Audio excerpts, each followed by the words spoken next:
అందరికీ నమస్తే. జై తెలంగాణ, జై Bhagyanagar state. Actually my opinion is another thing. నేను 2001 నుంచి పోరాటాలు చేస్తున్నా. అయితే చేస్తుంటే అప్పుడు జనప్రబంధనం, ప్రజాపోరు అని 2-3 మ్యాగజైన్స్లలో ఆర్టికల్స్ రాయడం.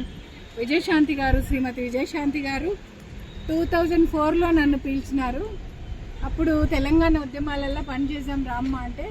అప్పట్లో నాకు అసలు తెలంగాణ అంటే తెలియదు, కానీ నాకు నేర్పించి ఉద్యమ స్ఫూర్తి నింపి తెలంగాణ ఉద్యమాలలో నన్ను జనరల్ సెక్రటరీ మరి ప్రధాన కార్యదర్శిగా అపాయింట్ చేసి చాలా ఉద్యమాలు చేయించారు నాతో. తల్లి తెలంగాణ నాకు ఆమెలో కనబడతారు. ఎవరిలో? విజయశాంతి గారిలో. ఎందుకంటే చాలా మంది మహిళలను ఏకం చేసినారు. నాలాంటి మహిళలందరూ బయటకు వచ్చి మాట్లాడేటట్టుగా ఇప్పుడు చాలా కొత్త ముఖాలన్నీ కనపడుతున్నాయి. కానీ మేము వచ్చినప్పుడు అసలు అంటే మాకేమిచ్చారు, మేమే చేసాం ఉద్యమం. ఇది కాదు యాక్చువల్లీ తెలంగాణ పోరాటం అంటే. తెలంగాణ పోరాటం 1969 నుంచి జరుగుతుంది. అంటే ఇండిపెండెన్స్ వచ్చినాక అప్పుడు అట్టడుగున మన గిరిజనులు చాలా జమీందారీ వ్యవస్థలో ఊర్లల్లో, గ్రామాలలో అమ్మాయిలు, ఎస్సీ ఎస్టీ మహిళలు, బీసీ మహిళలు వాళ్ళంతా కూడా చదువుకోకుండా అంబేద్కర్ వైఫ్ ఇదే చెప్పారు, సావిత్రి పూలే కూడా ఇదే చెప్పారు, బయటికి రావాలి మహిళలు, బయటకు వచ్చి ఓట్లు వేయాలి అని చెప్పి. అప్పట్లో మార్గరెట్ థాచర్ మరి సరోజినీ నాయుడు కలిసి ఉద్యమం చేశారు.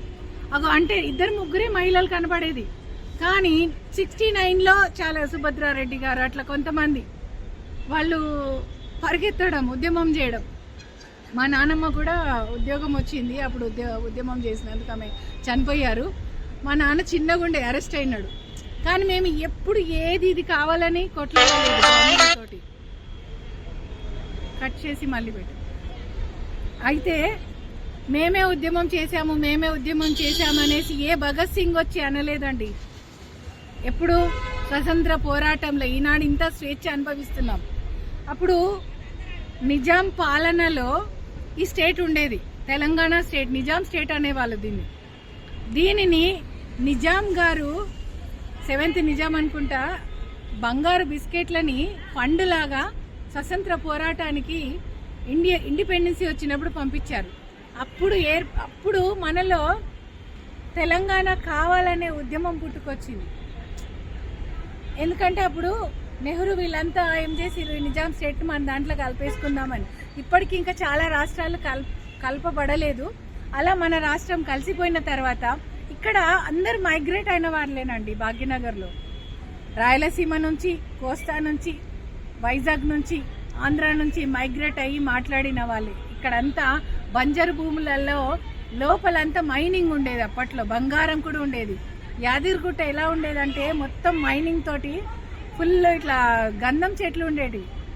అలాంటి సిచ్యువేషన్లు ఉన్నటువంటి మన తెలంగాణ గుట్టలు ఇప్పుడు తినేసినారు. గుట్టలు అన్నీ భూస్థాపితం చేసేసినారు. గుట్టలన్నీ నాడు తవ్వేసి దాంట్లో ఏం దొరికితే అది తీసుకొని సొంతం చేసేసుకున్నారు. మాకు కావాలని పాపం మా మహిళలకు అమాయకులు, వీరనారీ బనులే కానీ అమాయకులు కూడా. మాకు కావాలి, మేము అనుభవించాలనుకుంటారు కానీ మనకు ఫలాలు దొరకవు. 3 చెట్ల ఫలాలు 100 మంది ఎలా తింటారండి? ఎలా తింటారు? 3 చెట్ల 4 చెట్ల ఫలాలు తినలేము. ఎంతమందికి వస్తే అంతమందికి వచ్చిందా, థ్యాంక్ యూ అని అనాలి. ఇంకొకటి మెయిన్ ముఖ్యంగా ఏం చెప్తున్నా అంటే డిసిప్లిన్ ముఖ్యం, ప్రోటోకాల్ పాటించాలి. ఇది మళ్ళీ రికార్డ్.